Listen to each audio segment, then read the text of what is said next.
At the New Year's gala, my parents turned away my 11-year-old at the door. She had to walk home alone, carrying every gift she'd brought, and had to spend the night in an empty house. When I found out, I didn't shout. I took action. 5 hours later, their lives started to unravel. I got home late on New Year's Eve, expecting an empty house, because my kid was supposed to be at my parents' place. Have you ever felt like the invisible one in your own family, while everyone else was celebrated? Let me know your story down in the comments. I am reading every one of them. I stepped through the front door. At 11 o'clock at night, the air in my house should have been still. It should have been the kind of quiet that only exists when your child is at a sleepover, leaving you alone with your thoughts and a glass of cheap wine. But the first thing that hit me wasn't the silence. It was the smell. It was sharp and bitter. The smell of something scorched, not just toast that got away from you, but a heavy, organic char. The smell of an effort that had gone horribly wrong. I moved toward the kitchen, my boots clicking rhythmically on the hardwood. I didn't call out. Not yet. I just watched the shadows. There, sitting at the small wooden table, was my 11-year-old daughter, Isabella. She was still wearing the velvet dress I had bought her for the party. It was a deep forest green, simple and elegant. Or so I thought. She didn't look up when I entered. She was staring into a pan of black beans. They were burnt to a crisp, stuck to the bottom of the stainless steel. In our family, we always had black-eyed peas, or beans for luck, on the new year. She had tried to cook them herself, to make it feel like a celebration. Isabella looked small, smaller than an 11-year-old should look. Her shoulders were tucked in tight, like she was trying to take up less space in her own home. She wasn't crying. She wasn't throwing a tantrum. She was just sitting there in the dark, surrounded by the remnants of a party that never happened. And then I saw them. Lined up by the entryway were the gifts. She had spent 3 months meticulously preparing them. Hand-painted wine glass charms for my mother. A leather-bound vineyard log for my father. All of them were in their bags, tissue paper still fluffed, tags still attached. They were untouched and unwanted. My parents live in a $5.5 million vineyard estate in the Texas Hill Country. It's a place built on the illusion of legacy and the reality of brand management. I had dropped her off there 4 hours ago, thinking she would be part of the elite gala they host every year.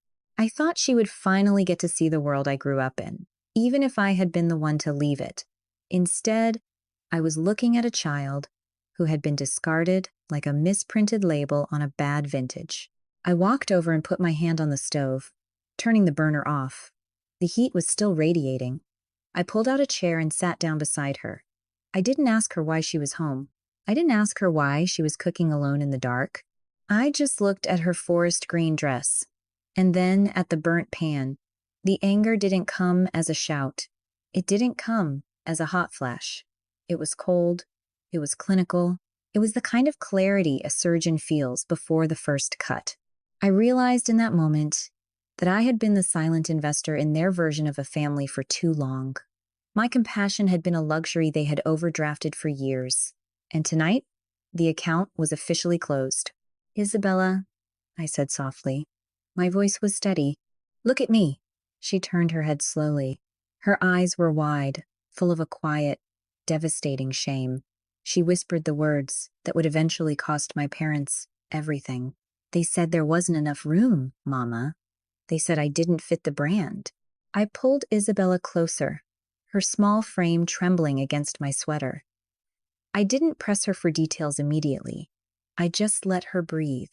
The kitchen was silent, save for the hum of the refrigerator and the distant, lonely whistle of the Texas wind against the window pane. Finally, the story started to come out in ragged, uneven whispers. She told me how my mother, Melissa, had opened the towering mahogany doors of the vineyard mansion. Just a crack. She didn't invite her in. She didn't even step out to hug her. Instead, Melissa looked at Isabella's forest green velvet dress, the one I'd saved for 2 months to buy, and told her it was embarrassing. She said the investors were already arriving, and that Isabella's presence would spoil the luxury image they were expecting. To my mother, My daughter wasn't a grandchild. She was a brand violation. When Isabella's eyes filled with tears, and she asked if she could call me, my father, Gary, stepped up behind my mother. He didn't offer comfort. He didn't grab his keys.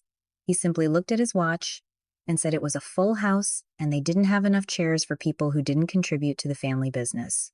He told her my phone would likely be off and that she should just walk home. He said 3 miles wasn't that far for someone her age. 3 miles. 3 miles of unlit, winding trails through the Texas hill country on New Year's Eve. While the temperature dropped toward freezing and the local coyotes started their nightly howling in the brush, my 11-year-old daughter had walked that distance alone in the dark, carrying the gifts her grandparents hadn't even deigned to touch. I looked down at her feet. She had kicked off her shoes, and I could see the raw, red blisters forming on her heels. The forest green velvet was stained with dust from the roadside. She looked up at me, her chin wobbling. I tried to be good, Mama. I tried to walk fast so I wouldn't be a drama queen. The rage that hit me then wasn't loud. It didn't make me want to scream or throw the burnt pan across the room. It was something much more dangerous. It was a cold, crystalline sobriety. It felt like a balance sheet finally settling into place. I had spent a decade being the invisible support for their $5.5 million empire, and this was the interest they were paying me. I stood up and moved with mechanical precision. I didn't say a word as I prepared a mug of hot cocoa. I poured the milk, measured the chocolate, and added extra marshmallows, because this was a trauma that required a heavy dose of sweetness to mask the bitter reality. I set the mug in front of her, the steam rising between us like a white flag. "Drink," I said. My voice was so steady, it surprised even me. "And then, you're going to bed. Tomorrow is a new year, Isabella, and I promise you, things are going to look very different." I waited until she finished the drink. I walked her to her room, tucked the blankets tight around her, and waited until her breathing slowed into the heavy rhythm of exhausted sleep. Then I walked back to the kitchen. I didn't look at the burnt beans. I didn't look at the rejected gifts. I sat down at my desk and flipped open my laptop. The screen glowed in the dark, reflecting in my eyes with a lethal clarity. This wasn't a family dispute anymore. It was an audit, and my parents were about to find out they were deep in the red. I sat at my desk, the only light in the room coming from the cold blue glow of my laptop screen. I rubbed my eyes, trying to summon the kind of hysterical grief my mother expected from me, but there was only clarity. This wasn't a breakdown. It was a balance sheet. For 10 years, I had been the unseen foundation of this estate, the ghost in their bank accounts that they never cared to acknowledge until the funds ran dry. I was a landscape architect, a specialist in high-end horticultural design. My parents' vineyard, the one that won Best Estate Aesthetic 3 years running, only looked that way because of my labor. I had provided my expertise, my labor, and my time for free, while they treated my existence like an invoice they never intended to pay. I looked at a photo on my phone of my mother's refrigerator from last year. She literally kept a scoreboard there. My sister Courtney, the PR golden child, had her every minor press release magneted to the door like a holy relic. Courtney was a miracle, while I was the unexpected bill that showed up too late for them to cancel. When I finished my master's degree, my mother told me it was nice, but immediately pivoted to Courtney's promotion at a city PR firm. My successes were seen as a basic duty to the brand. Courtney's were celebrated as legacy. Even my money was just another resource for them to exploit. During the brutal drought last summer, Gary had come to me, hat in hand, talking about the vines dying. I lent them $25,000 of my own savings to save the season. They never mentioned it again. They didn't even say thank you. They simply absorbed the cash and went back to posting photos of the vineyard with the caption, "Hard work and family heritage built this." I realized then that my parents had fallen into the trap of cruelty normalization. In their world, status isn't just a goal, it's a moral requirement. They didn't see themselves as cruel for turning Isabella away. To them, they were simply protecting the sanctity of the brand from a flaw. They had spent years normalizing the idea that my daughter and I were secondary characters, whose only purpose was to serve the primary narrative, the vineyard and the golden child. When people define themselves entirely by their image, anything that doesn't fit the filter becomes an inconvenience to be discarded. But I was through being an inconvenience. I logged into the proprietary irrigation software I had designed specifically for their soil composition and vine varieties. It was a sophisticated system that managed water flow based on real-time weather data. I didn't hesitate. With 3 clicks, I revoked their administrative access and locked the system behind an encrypted firewall they couldn't possibly bypass. Without that software, their award-winning rose garden and the primary vineyard blocks would be at the mercy of manual overrides they didn't know how to perform. Next, I opened my business account. I had paid for a $15,000 specialized floral delivery as a New Year's gift for the second night of their gala. I contacted the vendor and issued a full cancellation. The flowers were already on the truck for tomorrow morning, but the contract was in my name and the payment had come from my account. I told the vendor to reroute the order to a local hospital instead. I stared at the empty space where their gift used to be on my digital ledger. This wasn't revenge. It was accounting. I was simply reclaiming the resources they had overdrafted for years. Inside, my laptop glowed with a different kind of sunrise, the kind made of facts, numbers, and quiet retribution. Melissa and Gary were about to find out exactly what happens to a grand illusion when the architect of their luxury decides to tear the blueprints up. The first morning of the new year broke cold and bright.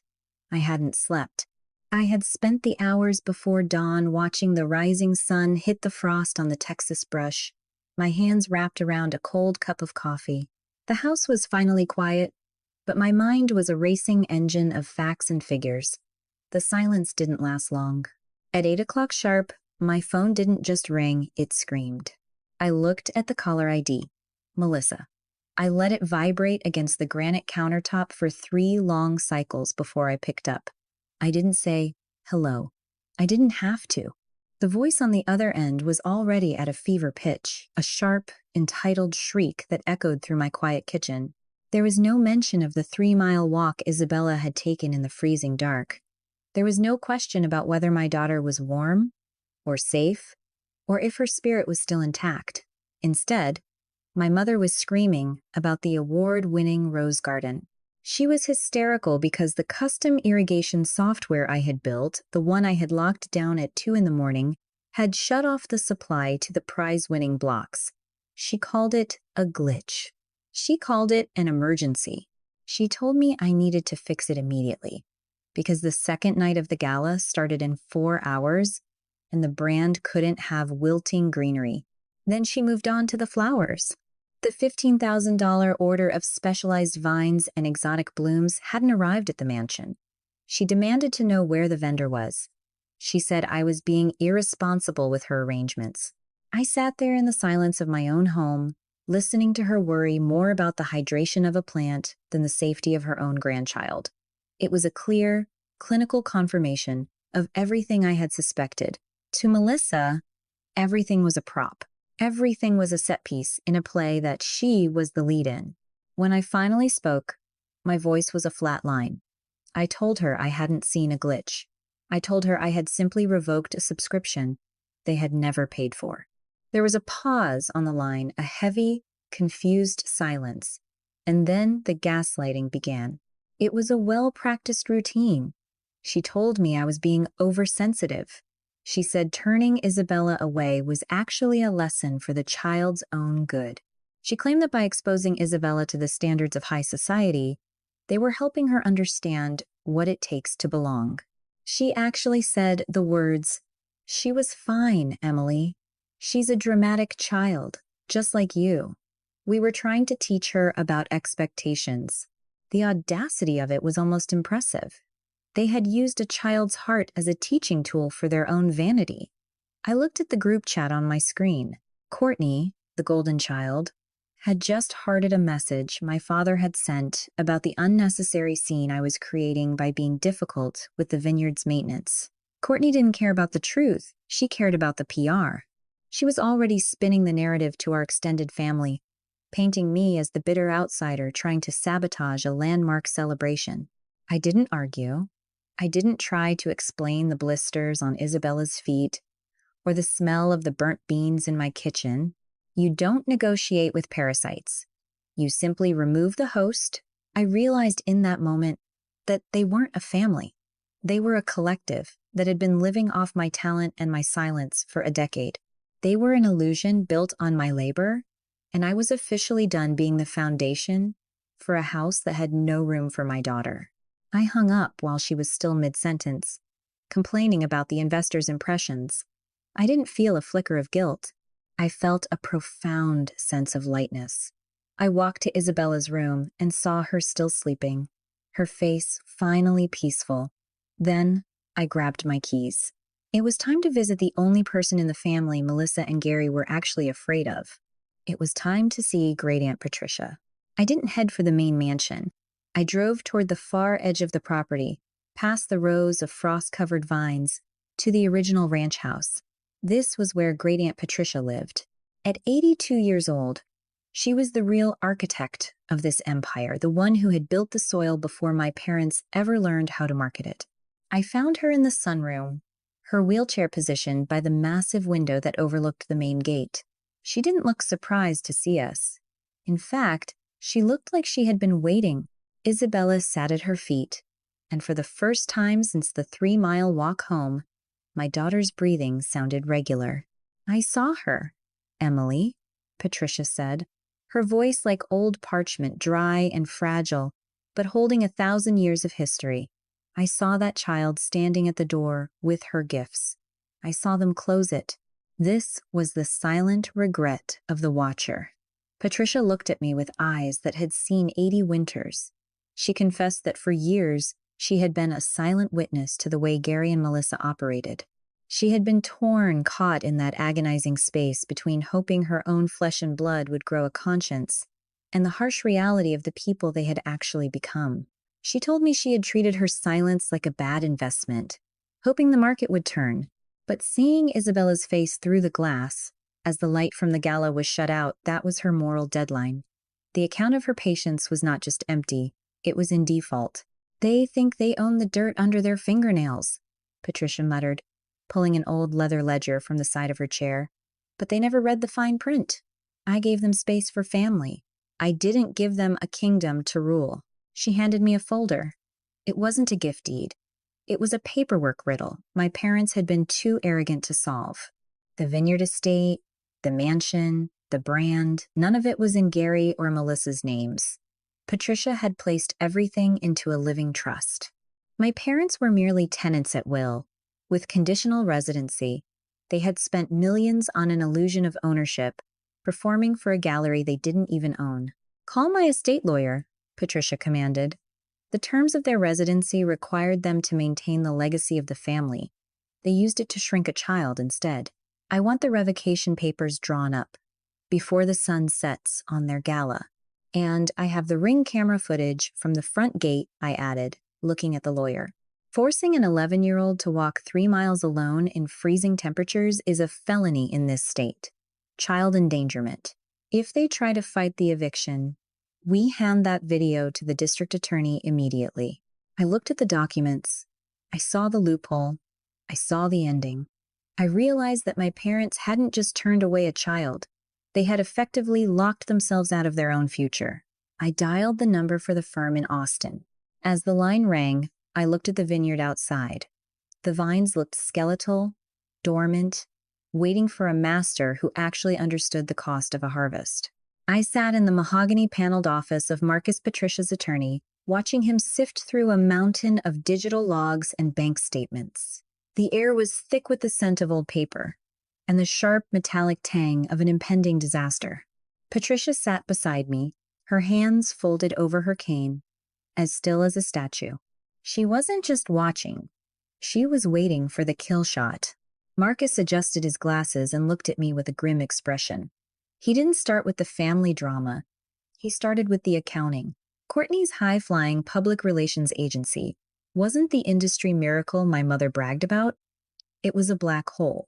In the last 18 months, the firm had hemorrhaged money, and Courtney had become desperate.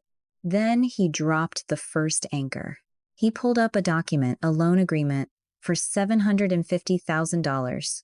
It was a private loan secured against the vineyard's future production and its physical acreage. At the bottom of the page was Patricia's signature. Patricia leaned in, her eyes narrowing as she looked at the screen. "I never signed that," she whispered. Her voice was cold enough to freeze the blood in my veins. Marcus nodded. "We've already run a preliminary forensic check on the digital signature. It's a forgery, a sophisticated one, but a forgery nonetheless. And it was authorized through an internet protocol address registered to Courtney's firm. My golden sister wasn't just obsessed with her image. She was actively bankrupting our history to fund her failing lifestyle. But the realization got even darker.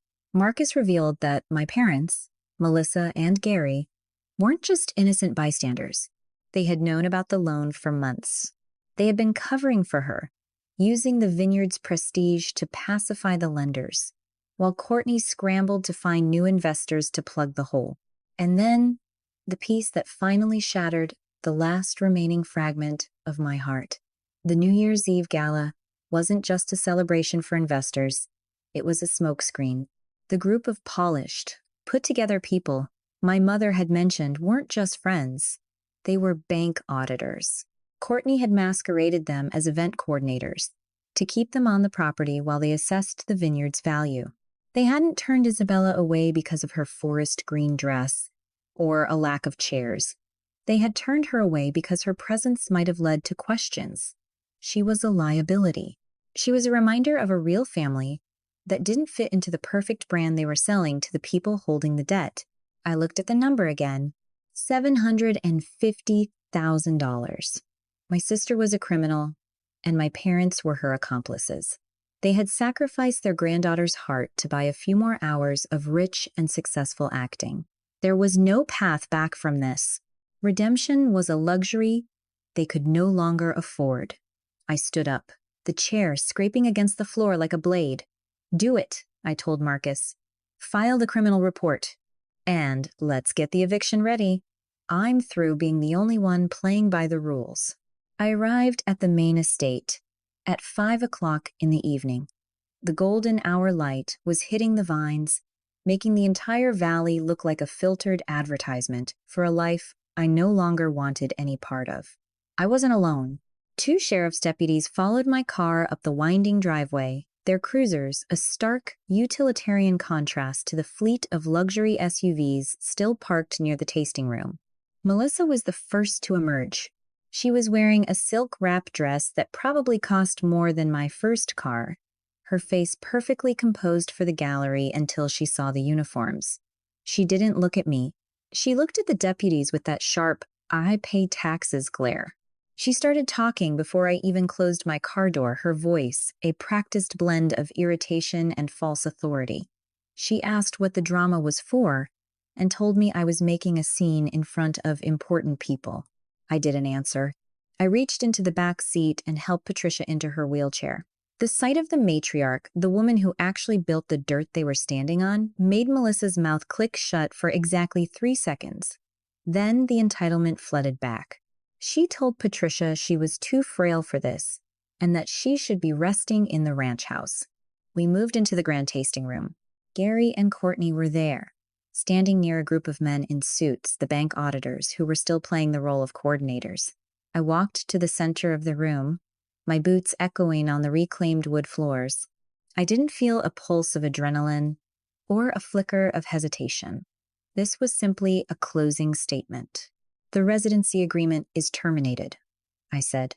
My voice was a flat, clinical line that cut through the ambient music. Gary stepped forward, his face turning a deep, mottled purple. He shouted that I had no right to speak, and that this was his estate. Melissa joined in, screeching about the brand and how I was a liability to the family. Courtney stayed in the shadows, her eyes darting toward the deputies. She knew the audit was already a fire she couldn't put out. Patricia didn't raise her voice. She didn't have to. She pulled the signed revocation from the folder on her lap and set it on the tasting table. It was the paperwork riddle finally solved. She told them they were never owners. They were merely a line item in her trust that had been found fraudulent. She told them that for decades, she had given them space to be a family, and they had used that space to be parasites instead. Melissa tried to grab the paper, but Marcus, the lawyer, stepped between them. He informed her that a criminal report for a $750,000 forgery had been filed, backed by forensic digital signatures. The deputies weren't there for a noise complaint. They were there for a felony arrest. He pointed at Courtney. The golden child finally looked small. The PR miracle was over. I looked my mother directly in the eye. I remembered Isabella sitting in the dark with her burnt beans and her untouched gifts. I remembered the 3-mile walk through the Texas cold. I felt the weight of 10 years of being their unexpected bill finally being paid in full. "You told my daughter there wasn't enough room, Mom," I said. "Technically, you don't live here. This estate is owned by the trust, and as the sole trustee, I've revoked your license to occupy the premises, effective immediately due to criminal fraud and child neglect. You aren't being evicted. You are being removed for trespassing. You have 60 minutes to pack your personal items before the deputies escort you off the property." The silence that followed was absolute. It was the sound of an empty house. The deputies stepped forward to begin the escort. As they led Courtney toward the door in handcuffs, and my parents followed in a daze of ruined pride, I realized they weren't shocked by what they had done. They were only shocked that I had stopped playing along. The account was finally settled. The inventory was complete, and for the first time in my life, the balance was 0. 1 year has passed since that New Year's Eve, and the frost on the Texas Hill Country vines looks different this time. It no longer looks like a cold barrier. It looks like a clean slate. I officially renamed the estate Isabella's Sanctuary. It is no longer a place built to impress investors or protect a hollow brand.